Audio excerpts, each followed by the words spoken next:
রোনালদোর মতোই সৌদি লিগে খেলতে চেয়েছিলেন মেসিও, তবে সেখানকার সরকারই নাকি অনুমতি দেয়নি। ঠিক এমন খবরেই এবার উত্তাল পুরো ফুটবল পাড়া। সম্প্রতি বার্তা সংস্থা এএফপিকে এমনটিই জানিয়েছেন সৌদি আরবের এক শীর্ষ ফুটবল কর্মকর্তা। কিন্তু কারি কারি টাকা নিয়ে যেখানে সৌদি ক্লাবগুলো প্রস্তুত ছিল মেসিকে দলে ভেড়াতে, সেখানে সরকার থেকেই অনুমতি দেওয়া হলো না কী কারণে?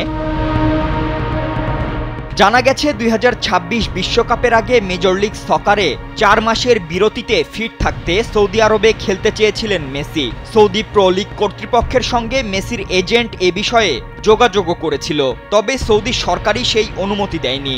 দেশটির ক্রীড়ামন্ত্রী জানিয়েছেন সৌদি লিগ অন্য কোনো টুর্নামেন্টের প্রস্তুতির মঞ্চ হিসেবে কাজ করবে না।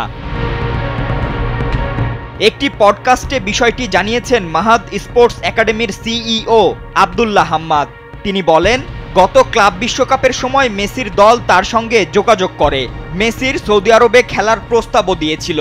সে সময় তিনি প্রস্তাবটি সৌদির ক্রীড়ামন্ত্রীকে জানিয়েছিলেনও, কিন্তু সেটি প্রত্যাখ্যান করা হয়েছিল।